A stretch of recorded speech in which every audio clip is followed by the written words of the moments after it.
Welcome back, everyone. You're watching We Heart Therapy, the special series EFT Talk. I'm your host, Dr. Belle, licensed marriage and family therapist and certified EFT supervisor and therapist here in fabulous Las Vegas, Nevada, where I have a private practice. And I also help run the local community chapter, Southern Nevada EFT. Very exciting stuff going on here in Vegas. And I am extremely, extremely excited because we have Sarah McConnell with us today. She is one of our EFT trainers. She's one of the co-directors of the British Center for Emotionally Focused Therapy in the UK. And it's so exciting. She used to spend some time in the States. She's still a licensed marriage and family therapist, and she does amazing work around EFT and EFT for individuals. And she has a passion for EFT and neurodiversity and autism, which is so amazing. And I'm so excited because we are actually going to be talking about a very overlooked part of EFT, yet extremely important, which is dun, da, da, stage 3 of EFT. So, Sarah, thank you so much for being with us today. Oh, it's really lovely to be here. I've liked your channel for a long time, so I'm really very honored that you asked me to come. Oh, well, thank you, and thank you for honoring us with your wisdom. And could you start us off with maybe just giving folks maybe a brief conceptual overview of the stages of EFT and maybe why they're sort of broken up into stages? That's a really good question. So, of course, sorry, I didn't mean to throw a curveball out there. It's all right. It's all good. It's all good. So, I think, as we know, our couples are usually coming in a conflict or distance cycle, and so the first thing that we have to do in stage 1 of EFT is to help them find a way through that and kind of turn down the heat. And so our first stage is really looking at their cycle and moving towards what we call de-escalation. So that means that their cycle isn't so hot, that they're able to manage it in a different way and sort of slow it down and understand more about why it happens. So that's our stage 1. And then we move from there into stage 2, which is really going deeper to try and find out what the gas or the petrol is that kind of fires up the cycle, the deeper emotions, the deeper meanings. And that's usually a very sort of deep examination of those emotions, a sharing. It has 2 events, the withdrawal re-engagement and pursue a softening change events. And once people are kind of coming through that restructuring, they're feeling much closer. They understand why they've got into those cycles in the first place. They understand much more about each other's attachment fears and attachment needs. And so by the end of that, they're coming to a place where they're feeling much safer. And that leads us into our stage 3, which is really about consolidation of all that work that they've done. Beautiful. And stage 2, as they're feeling safer, they're bringing themselves more into the relationship fully, like absolutely being a lot more vulnerable, reaching for their needs to be met, bonding. Yes, absolutely. Fuzzy stuff. And stage 3, consolidation. What does that mean? Well, that's a good question. I think I was going back and reading a lot of Sue's original material about this, and what she says is, what we're trying to do is to consolidate the safety that has been built during these first 2 stages.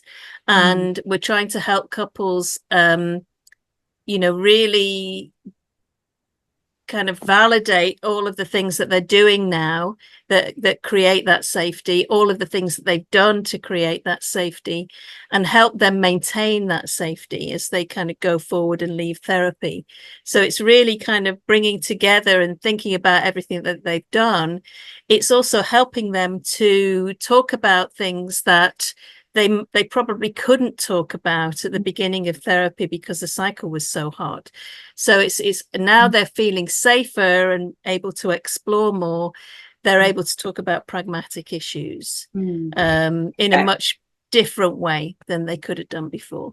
So this is really important. And before we go deeper into our focus for today on stage 3. And folks, thank you again for being patient with me and giving me some grace. I do have a ADHD brain, so my brain likes to have a nice container to put all the information in. So I want to just go back and again make sure feather out some of these other parts of the container. So when we talk about, so we're talking about the 3 stages we have in EFCT now that there's 3 vehicles for EFT. EFCT for couples, EFIT for individuals, EFFT for families. Is so de-escalation for stage 1. I mean, it's basically a version, the same version of that across, whether you're just seeing an individual, a couple, or a family. I think in EFT we call it stabilization. That's right. Yes. It's really just very similar kind of thing, helping the individual client to look at the kind of patterns they get stuck in. So stage 1 is all about patterns and cycles and how people get stuck, whether it's a couple, an individual, or a family. And what do we call it in EFFT? Is it also called de-escalation? Now you're testing me. I don't think we call it that per se, but I'd have to go back and have a look. Yeah, it's a version of the same. Like basically, it's the version of the same. Right. Yeah, we're looking at the patterns that keep people feeling stuck, whether it's an individual in their individual world and how they interact with themselves and others. It's a family, how they interact with each other and the couple's relationship. We're all looking at those patterns within and between and how they get stuck and helping to get some sort of a stabilization, aka de-escalation. And part of de-escalation, stabilization is at least trying to stop you can't always stop chaos necessarily, but whatever's happening in the pattern, we're trying to interrupt the pattern that may keep them stuck in the chaos. Certainly. And I always think about EFT as helping people to name and organize things, especially their emotional responses, and helping them to do that for themselves, but also do that for the other people that they're working with, whether those be the people in their imaginations in EFT or members of the family in EFFT or their partner in EFCT. And of course in EFFT, just obviously one of the things that we're looking at in the first stage of EFFT is to help the parents look at their own availability and the blocks to their availability. We're not quite so much doing it the same as we do in EFCT. Yeah. So there's just, there's some small adaptations of the model and how we implement it depending on how many people are in the room and the nature of their type of relationship. What's interesting about EFFT is that it's very dynamic in the way of, family relationships can mean all types. It's not just parent and child, or parent and minor child, because once they become an adult, EFFT may look different between parent and an adult child than a parent and a minor child or a very young child. Yeah, certainly. Yes. And honestly, a lot of my family work tends to be with parents and adult children. And what's fascinating about it is that relationship, even though they're grown and they're matured now, has so many elements of what it always used to be. But it is different than working with a smaller child, for sure.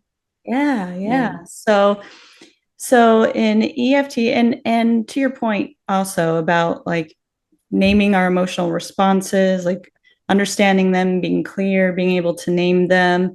In EFT, we have that beautiful little saying, what's nameable is tameable. Right? And I don't want you guys to get this idea that by helping clients name things that they're never going to have conflict, it's going to go super smooth, that people are always going to react beautifully to their, clear communication. And that's not necessarily it, but we are giving them the best chance of success in those situations by being clear, and they have a better chance of being able to understand what they need, be able to ask for what they need, and make decisions from a secure place when they're not able to get what they need in secure ways and from secure relationships. So Sure. we're going for the best and highest chance of success and health in the outside world and their relationships. Yeah. So And that's a really good point, Annabelle, because, in stage 3, people are feeling a lot safer and they're able to sort of name a little bit more what happens to them. And so they're able to solve problems from a completely different place than they were, when the cycle was going, or even in that stage 2 work. They're kind of always moving towards a more secure attachment, which is what we tend to see in stage 3. yeah, it's kind of a core assumption of EFT is that when people come in, they're not operating out of secure attachment strategies. And again, we're operating off neuroplasticity, which means, having insecure strategies isn't a permanent, final destination. We can grow, adapt, change. They can move from insecure to secure and vice versa. If they had secure strategies, they'd probably not be in therapy. Yeah, good point. We Really are good point. moving them from insecure attachment to secure attachment. And Yes. so stage 3 is the final. So why do you suppose, EFT has been structured with the first 2 stages under stage 3? Why is that order important? Well, I think you said it just a couple of minutes ago. When couples come in, they're in a sort of insecure place. And our goal always really is to help them get to a secure place. So stage 3 is all about reinforcing those secure patterns. So it wouldn't make a lot of sense really to kind of start there. It really does very neatly come right at the end of that process of developing safety and security and reinforcing it and helping them to maintain it. So it's a journey really through, from insecurity to security, very much. Which you're right. Now I'm thinking about it in the neuroplasticities. We know even in session on the micro level, when we're doing enactments and such, that the neurological order of operations is connection before problem solving. And so even on the much grander scale of EFT is we are working to, eliminate or minimize the threat to connection and to really bolster connection.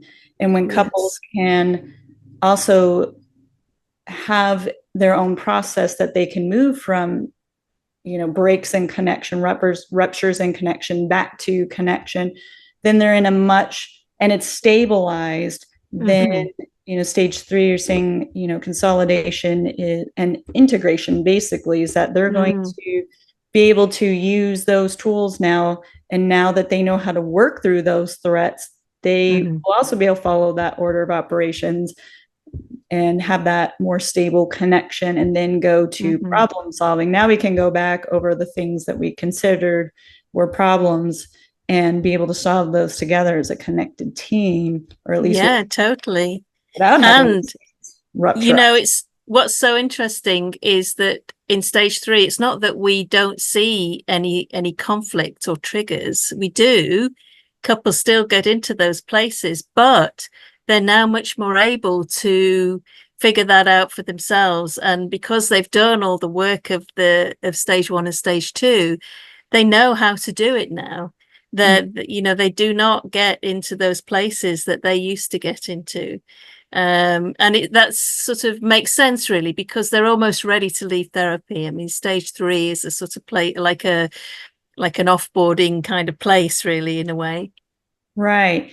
And so, and also, for those who are maybe new to EFT, it's not a linear process per se. It's circular with direction, so steps 1 through 9 in a session, and then expect, we're going to integrate, we're going to be in stage 3, and try to reach that at the end of each session. It's stage 1 is wash, rinse, and repeat. Until they fully reach de-escalation. And then stage 2. Now, what would be like a marker for them to transition from stage 2 to stage 3? Because stage 2 is the same. We wash, rinse, and repeat until they're ready. I say to take the training wheels off, because there's like we're us, the therapists, are the training wheels, which will come off and you know. Yeah. Yeah. What Well, would signify that transition? there's a lot of different markers, really. One of the markers might be that they're sort of saying, well, we think we're good and we don't need therapy anymore. So they're expressing a kind of um confidence and an ability to help themselves and to solve their problems. But that aside, that's not always what we see. What we Because do that kind of expression is probably different than more of the avoidance that may come towards the end of stage one, where absolutely. maybe they're out of crisis mode, but they're not quite bonding and doing vulnerability and sort of Yes. avoidance of vulnerability. It's like, I think we're okay. We're good You're enough. right, right. Yes, it looks and it feels very different because here they're sort of exuding, more of that sort of confidence, and they're discussing times when they've managed things really well. And they're coming in and they're excited and they're telling you about it. We had a blip, but actually we've managed it really well. I did this, and then we sat and we talked about it. We started to understand why we'd gotten into this. And then by the end of it, we were feeling much closer together. So they're kind of telling you and what they're doing to handle these things themselves, which is very, very different than at the end of stage one, as you've said. I really like the way that you picked that up. And what Yeah. would a restructured bond look like in this case? Well, so for instance, a withdrawer might be engaging more because that's what we've helped the withdrawers to do in stage two. So they're now able to sort of stay present with their partner and to listen to his or her distress or their distress, and not move away, not avoid. They're able to be with themselves within that much more solidly. And then equally, our pursuer is much more able to talk about their distress and say, this is what's happening to me. I'm feeling hurt or in pain, or I'm afraid. And they're much more able to say that without escalating emotionally or without criticism. So the bond, therefore, between them is much closer. They're listening to each other. They're feeling more safe and more secure with one another. They're able to sort of talk about what's happening to them in a much different way than they did when they came in. So I think that's what it can look like. Yeah, really, really, absolutely. I mean, they're feeling differently about themselves. They're feeling differently about each other. Their narratives about each other have changed. So they're not thinking, bad things about each other. They're actually sort of saying to themselves, oh my goodness, my partner it must be feeling really afraid or really hurt, and they're able to stay and be with that distress.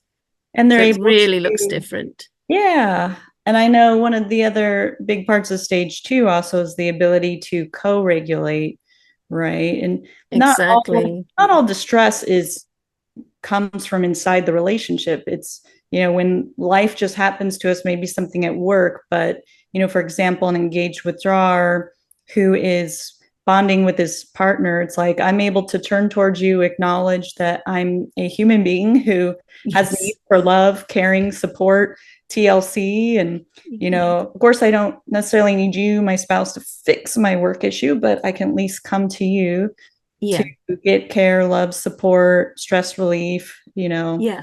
help me Well, feel. they're listening to each other, like you say. I mean, that's a great example of where somebody might be talking about something that's outside the relationship, and instead of their partner being distracted, they're listening to the signals, to the attachment signals. The signals are much clearer, and so therefore the partner can pick up on that and drop what they're doing and really listen to the distress of the other person. And that's also a great marker when they start sort of saying that this is what they're doing.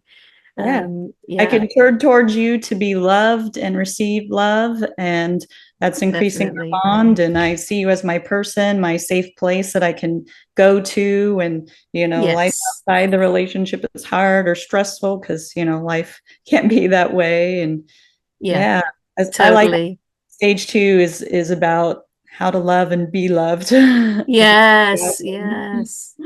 And Yeah, so, which they probably didn't sort of, well, I mean, as Bobby said, those emotions that come up are foreign, alien, and unacceptable, and they've become less foreign, less alien, and more acceptable. So then they carry that with them in their lives, and they see that in each other, and so there's much more ability to know what's going on, really. It's not foreign anymore, which is so yeah. nice. So by the time they get to stage three, so not only do they have the tools to interrupt the cycle and to reconnect after the cycle, but they're also turning towards each other, sharing their deepest parts with each other, whether it's pertaining to something outside the relationship. They're not holding back. They're letting themselves turn towards each other to fully bring themselves forward, to be themselves openly with each other, and to Yes. love the other and to receive love by the other, strengthening that bond. So by the time we get to stage three, which only has two steps 8 Mm-hmm. and 9, and I think we've all said, you'll probably spend the shortest amount of your therapy work in stage three, but Certainly. sounds like kind of what you're saying, Sarah, is by the time we get to stage three and we're just sort of doing some final checks on integration, consolidation, and the decision to end therapy comes from a co co-created place of security that Mm-hmm. everyone's like, we're ending because you guys are secure and you don't need me and you have what you need to, and you're doing it without Yeah. me. And Yeah. so do you And want they to have talk about, these positive cycles of interaction for sure. Yes. Yeah. Yeah. so step 8, which is what you talked about, is new solutions to old relationship problems. So, Right. so is this where we might, sort of bring up, is there anything else that hasn't been, you guys feel like hasn't been resolved together that we need to take one last look at, or what do we do with step 8? Yeah, I'm thinking about some of my couples and how it came up. And I mean, it's often the case that these pragmatic solutions that we're finding are to things that we have been talked about, kind of over and over. They may even be the things that they came in with that the cycle was organized around. So things like sex and finances and family and parenting and what to do with extended family, things like that. Those kinds of issues are the kinds of things that have always been around. It's just that now they're feeling safer and they've got more sort of energy to explore, and they've got more capacity to listen to each other and listen to perspectives on these issues. So it can be that, or like you say, that you can kind of pose that question and see what comes up, but in my experience, it's usually the perennial topics that have always been hanging about there in the background. And that often happens. I mean, sex is, I'm thinking of a couple that I'm working with, and sex is the issue that we've been really working with in stage 3. I remember another couple where they had a huge kind of difference around finances and spending, and once they were feeling safer with one another, they could talk about that in a very, very different way. So I think it's usually the perennial things that have been around for a while. Yeah. So, and what I think is important to say too is it doesn't mean things like sex or finances don't get talked about in stage 1 or stage 2. What Right. I hear you saying is it sort of depends on what they present with. Mm. If it's not maybe the primary thing that brought them into therapy, then it's like we do all the other work, and then we're sort of looking back on, and maybe the couple is feeling secure enough to say, you know what, like I have been wanting to talk about this, and now that there's safety and bonding, now it feels like a safe time to bring this forward and work on it together. Exactly, exactly. And I mean, you're so right. You know, when they come in, they are arguing about these issues. I mean, and they're not seeing each other's point of view, and they're getting sort of emotionally dysregulated around these issues. So it's not that they haven't talked about them at all. They've tried, but their cycle always got in the way. Whereas when we get to stage 3, there's more openness, there's more kind of confidence that here's something that we could talk about. We know what to do if we get stuck. So even if we start talking about this thing, we know how to get through it. You know, we know how to de-escalate, literally. We know how to come back together. And so we can talk about those things without the fear of them descending into sort of conflict or disconnection. Yeah. So. And this sort of brings up an interesting idea about what stage 3 would look like for individuals in EFT therapy. And I'm thinking, again, kind of same thing. Stage 1, we understand their cycle that keeps them stuck wherever they are. Stage 2, we're working on helping them basically restructure their bond towards themselves and with others, and work towards seeing themselves as a lovable, worthy human being who's then able to sort of take risks, build bonds with others that perhaps they didn't feel they could, or even set boundaries with others that they didn't feel like they could before, without plummeting into, all these like doomsday emotional scenarios and sort of collapsing. So they're able to do those and still feel lovable and worthy, and they're able to do that in a secure kind of way. And so stage 3 for EFT with individuals, how might that look? I think for me, EFT, for EFT for individuals is all about helping somebody work from an authentic place, like knowing where their internal compass is, knowing what who they are, and kind of feeling confident about that. So some of the same kind of ideas, that inner confidence. So stage 3 in EFT might really be about reinforcing that inner confidence, looking at ways in which they're now doing things differently, ways in which they're showing up differently in relationships, and the kind of the emotions, the joyful emotions that come from that, and helping them to sort of reinforce and feel that those kind of joyful, more positive emotions, and feel the confidence, and also being able to solve problems differently, and helping them to do that, because they've got this new confidence and this new inner compass that helps them know what to do.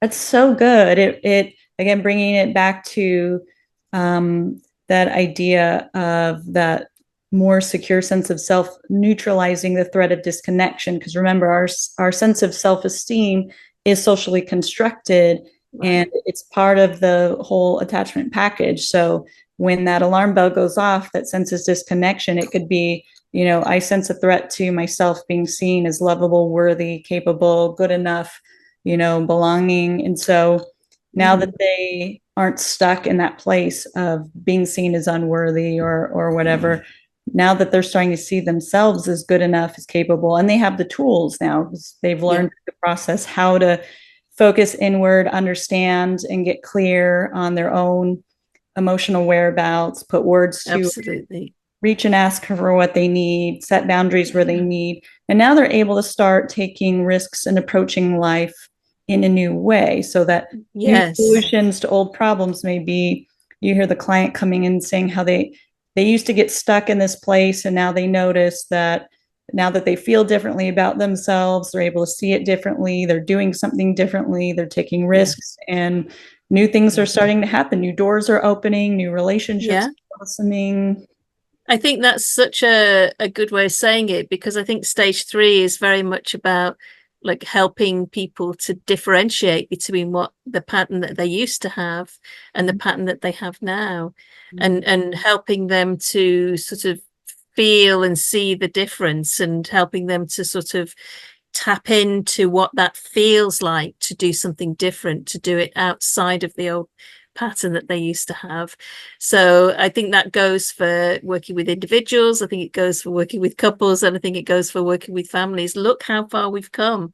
Look at what the journey has been. Look at what we used to do and look at what we do now. That's very much a part of the step 9 of stage 3, actually, kind of really sort of anchoring that and solidifying that within each person that we're working with and dealing with. Yeah, that's so beautiful. So it's basically like they're able to use the tools that they've learned along the way in both stage 1 and stage 2, and we're just helping them apply the tools. And if there's any, big areas left uncovered, or unexplored, we're helping them now apply those tools towards these things. And they're, for the most part, able to do that with less and less direction from us, and it's becoming more very much so. Yeah, very, very much so. And of course, it's because it's EFT, it's always experiential. So even as they're using the new tools, even as they're kind of telling us, that they did that, we're saying, what's that like? How did that feel inside when you caught that cycle between you and your partner? How did that feel inside when you actually approached your boss at work for a raise, whereas you'd been so frightened to do it before? What's that like inside? We're always bringing it back to the present moment, to the experiential. And that again is a way of sort of consolidating the change and helping them feel what it's like to do this so differently than they were doing before. Yeah, I think that's so beautiful, because it's really, I almost think on a larger scale, it's sort of like similar to move 5 of the tango, where we're sort of summarizing everything that they've done. And then we're going back into like a larger version where we're processing what it's like to see the tools, to recognize the tools on their own, to see where they were then, to take those tools now and use it themselves, and to be able to take in and feel and experience the goodness that comes from being able to do things differently, from seeing themselves differently, from engaging in the world differently now. Oh, completely. Yeah, I mean, I know how I feel when I do something and I feel good about it versus how I feel when I feel bad about something. And I think we're really just helping them to sort of feel that, reinforce that, which is very, very rewarding, I think, to be able to do that and to see that. Ironing it in, the positive. Yes, totally. And I love what you're saying about move 5, because to me, stage 3, like you say, feels like just like a big move 5. We're doing a lot as therapists. We might not be as directive, but we're doing such a lot of reinforcing and validating the good stuff, right? And kind of tracking the new positive cycles. So for us, I think to be in stage 3 is actually a really lovely place to be, because we can see the kind of fruits of all that labor, if you like. So when we get there, it's really, really rewarding. So as a way to help therapists not skip stage 3, how can we help therapists more proactively sort of take the reins when it comes to stage 3 and to do it with intention? Oh gosh, that's a really good question. Yeah, I think this probably, for me, right off the top of my head, what it comes down to is what we always are trying to do, which is tuning in, which is being very attuned to them. It's about listening to the good stories, the places where they've caught the cycle, where they've reconnected. It's about pulling those out and making the most of them, and helping people experientially feel how that felt. Because I think you're right, it probably is easy to skip over it if we're not really tuned in. So, we're listening. I mean, like, we would be listening in stage 1 to triggers and, meaning making and things like that. In stage 3, we're listening for the positive. We're listening to how somebody saw themselves differently, we're listening to for how people caught the cycle. We're listening to how the child in family therapy goes to mum or dad for help when they didn't before. And we're really sort of trying to tune into that. And that can help us, A, know that we're in a sort of stage 3 kind of place, and B, stop and bask in it, really help them sort of marinate in that, in the change that's happened. I love that you say that, marinade. I always use this example. And of course, because you're British, I got to say it because the British love tea and I love tea. So I always use that metaphor of making tea. When you dunk the tea bag in the water, you don't just dip it in and dip it out. Like your water wouldn't taste like anything, right? Right. You let it stay and steep so it unlocks the bold, rich flavor, the aromatic. Oh, yeah. Just a whole different experience. So totally. Yeah, the taste is different, isn't it, when you let something marinate like that? Yeah. We're celebrating. I mean, we really are celebrating. I think Laurie Brubaker says this in her book. We're celebrating. We're kind of like heightening the happiness and the security, most of all.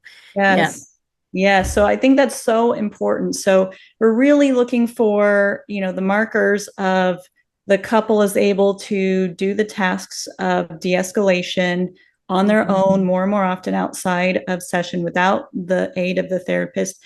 And they're able to turn towards, go deeper and bond, be vulnerable, and increase their attachment and their closeness and connection to each other in a way that they're both feeling satisfied and fulfilled and enjoying what they didn't have before that they now have. And again, they're able to do this continually more and more often stably over time without the assistance of the therapist. So that's I'm looking for those markers of maintaining this work from stage 1 and stage 2 on their own. Yes. Maybe you can give examples of how to be explicit. Here's kind of what I do is I may even start to name it like, hey, it seems like you guys are really able to do this more and more on your own without my help. And it seems like you guys are bonding in the way that you want to be. You're experiencing closeness. And so I'd say, I think we're ready to maybe consider winding down our work together. So maybe, and I may say this as like a move 5 of the Tango summary. I always close all my sessions with the Tango move 5. I'll say maybe between now and next session, think about if there's anything that you feel like absolutely needs to be covered before we end our work together. Any last stones unturned, anything you just feel like it's important to bring up, and bring that back next week. And, if they bring up something, then we know what to do with that. And if they don't bring up anything, great. Like, let's again, just work on consolidating again. Like I may do a whole map of the positive cycle, deepening, doing the emotional enactments around, hey, like I feel so close and I love you in this whole deeper way. And, they're passing that love back and forth. And for sure. So what I was thinking about what you were saying because you're acknowledging at the end of a session, or in a move 5 at the end of the session, you're acknowledging, hey, looks like this is where we are. Let's have a think about it between now and next time. And I was also thinking about, like, in the sessions themselves, like when people are bringing you some of these positives and the ways in which they reconnected, we're doing so much validation. We're really kind of saying, wow, that's incredible. Look at how far you've come. Look at what you're doing here, whereas it used to be so hard. We're really kind of marking that. And then we're sort of saying, it seems like you're managing to do this on your own, right? This is such a great step. You've taken so many risks here to get here. We're validating the journey. And then we're sort of saying, as you've said, it seems like we're on a good track here. It seems like you might even be ready to go. Let's talk about that. And it's interesting because I think in stage 3, like some couples are like, yay, yes, we're off, great. And then others They get are still, anxious. yes, they're still kind of worried. They're saying, "Oh, yes, Oh I'm my not gosh, quite sure really? yet. Can we really do this?" So Yes.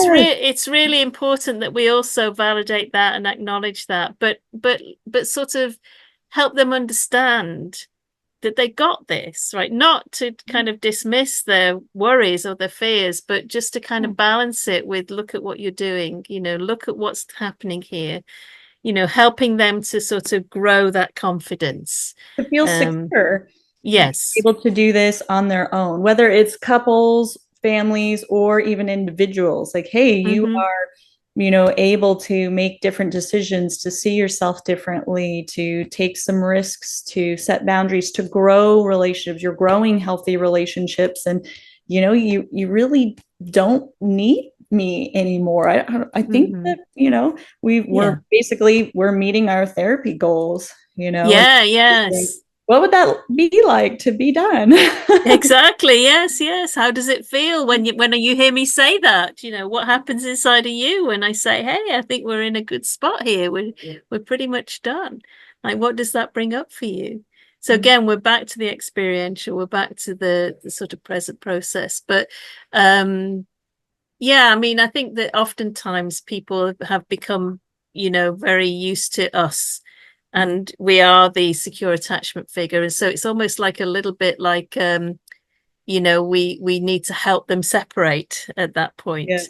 To launch Um, them. yes, exactly. Yes, that's absolutely right.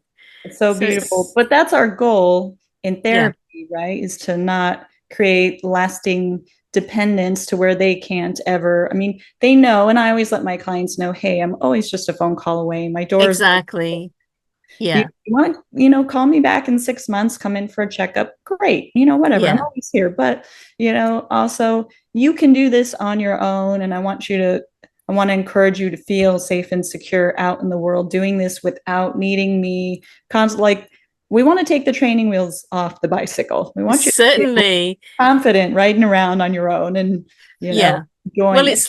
it's like Bobby and Sue said, that our goal is to create secure attachment. And so we want to sort of feedback and validate and help the couple know that they are each other's secure base and they are each other's safe haven. And sometimes that might take a minute to just help them really feel that. And this is why the experiential part is so important, because once people feel it inside their bodies, then they know they're ready. And then we can, we can feel it. We can all feel it together, that there's a readiness to finish. This is so beautiful, Sarah. Thank you so much. And I hope that all of you watching this on YouTube or listening on the podcast feel like you have a stronger sense of why stage 3 is so important, what the benefits are, and maybe how to be more intentional and focused about your stage 3 work. And now, Sarah, folks want to find you. How can they find you and contact you, maybe do a training with you or work with you? Well, if people are in Britain, we have a organization called BEFT, British Emotionally Focused Therapy Centre, and that's www.beft.org. And if they want to find me personally, my organization is called Consera Relationship Wellness. So that's www.conserarelationshipwellness, all one word.com. And if you're watching this on YouTube, I will put a link to Sarah's website in the description for this video, as well as the link for the British Center for Emotionally Focused Therapy. And folks can contact you through your website directly? Absolutely. There's an info button there that you can contact me. Yeah. Excellent. Excellent. Yeah. Sarah, thank you again so much for being with us and just blessing us with your wisdom today. Oh, thank you, Annabelle. It's been a great treat and really lovely to have been with you. Thank you. And thank you so much to our viewers. Make sure that you hit subscribe because more videos are on the way. Don't forget to buy my book, Using Relentless Empathy in the Therapeutic Relationship, Connecting with Challenging and Resistant Clients for Helping Professionals. Available on Amazon or on my website, www.drbugatti.com.